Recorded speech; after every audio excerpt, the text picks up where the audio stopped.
और इसलिए भी करने लायक नहीं है कि उनमें सिंथेटिक डिटर्जेंट है और वो शरीर में कैंसर जैसी बीमारी पैदा कर सकता है। और इसलिए भी करने लायक नहीं है कि इन सारे टूथपेस्ट में फ्लोराइड नाम का जहर है जिससे फ्लोरोसिस बीमारी होती है। इसलिए पेस्ट करना बंद करिए, और इसलिए बंद करिए कि ये अमेरिका पैसा नहीं जाना चाहिए हमारा।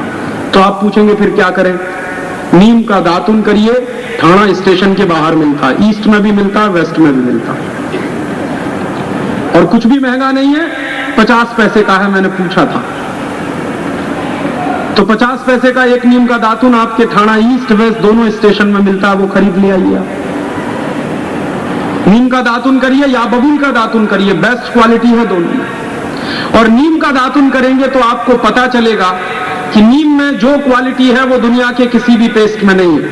आप नीम का दातुन करते रहिए, कभी भी आपके दांतों में कीड़ा नहीं लगेगा। आप नीम का दातुन करते रहिए, कभी भी आपको पायरिया की शिकायत नहीं होगी। आप नीम का दातुन करते रहिए, कभी भी आपके सांस में से बदबू नहीं आएगी। और आप नीम का दातुन करते रहिए, कभी भी आपको ऐसा नहीं लगेगा कि मुंह जो है हमारा गंदा हो गया, बहुत फ्रेशनेस रहती है।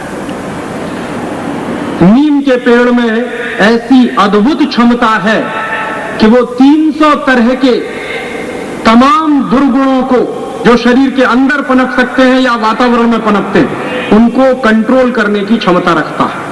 नीम में जबरदस्त क्षमता है।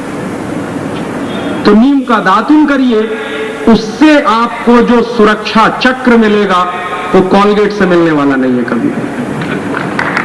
तो सुरक्षा चक्र नीम के दातुन में है, कॉलगेट में नहीं है। इसलिए नीम का दातुन करिए, बबूल का दातुन करिए। और आप जब नीम का दातुन करेंगे तो आप उस दातुन को खरीदेंगे थाना स्टेशन के बाहर बेचने वाले गरीब आदमी से। जब आप उस गरीब आदमी का दातुन खरीद कर अपने घर में लाएंगे तो आपका पैसा उस गरीब आदमी के पास जाएगा जो अभी चला जाता है अमेरिका।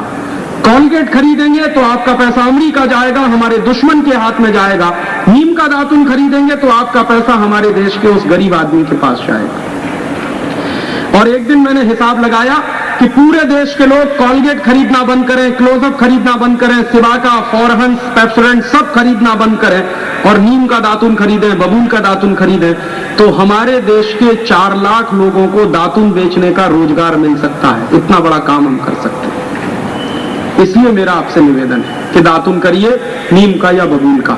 जो लोग दातुन नहीं कर सकते वो दंत मंजन करें।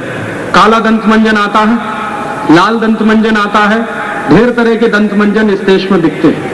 और कोई दंत मंजन अगर आपको अपने घर में बनाना हो, बाहर का नहीं खरीदना हो, तो सबसे आसान तरीका है किसी भी आयुर्वेद की दुकान पर जाइए, त्रिफला चूर्ण खरीद लाइए। हर बहेड़ा आंवला से जो त्रिफला चूर्ण बनता है वो आप खरीद लाइए और उस चूर्ण में थोड़ा सा नमक मिलाइए, बहुत अच्छा दंत मंजन बनता है। और उससे दांत साफ करना शुरू कर दीजिए। दंत मंजन से जब आप दांत साफ करेंगे तो आपके शरीर की 2 चीजें बहुत अच्छे तरीके से होंगी। एक तो जब आप उंगली इस्तेमाल करते हैं दंत मंजन करने के लिए तो दांतों की सफाई होती है। उससे भी बड़ी बात मसूड़ों की मालिश होती है, जो हम नहीं कर सकते टूथब्रश से। कभी भी टूथब्रश से मसूड़ों की मालिश नहीं हो सकती, और मसूड़ों की मालिश अगर नहीं होगी तो मसूड़े आपके ठीक से काम नहीं करेंगे। तो सबसे अच्छा काम कि आपके मसूड़ों की मालिश होती है। दूसरा, उससे भी बड़ा काम यह है कि जब आप दंत मंजन करने के लिए दाहिने हाथ की पहली उंगली इस्तेमाल करते हैं तो इसमें एक मेरिडियन पॉइंट होता है। एक्यूप्रेशर का विज्ञान बताता है कि दाहिने हाथ की पहली उंगली में एक मेरिडियन पॉइंट है, लार्ज इंटेस्टाइन का, बड़ी आंत का। तो जब आप इस उंगली को इस्तेमाल करते हैं तो आपकी बड़ी आंत की मालिश होती है, लार्ज इंटेस्टाइन की मालिश होती है। उतना वैज्ञानिक काम है उंगली से दांत साफ करना। इसलिए हमारे देश के पुरखे, हमारे पूर्वज हजारों साल या तो दातुन करते थे या दंत मंजन करते थे उंगली से। कोई टूथब्रश नहीं करता था। बेवकूफ तो हम हैं जिन्होंने उंगली छोड़कर ब्रश करना शुरू कर दिया। जितना ज्यादा टूथब्रश करेंगे दांत आपके खराब होते चले जाएंगे, दांतों के बीच कैविटी बनती चली जाएगी, उनमें कीड़ा भी लग सकता है, 50 तरह की दूसरी बीमारियां हो सकती हैं। इसलिए कभी भी ब्रश मत करिए।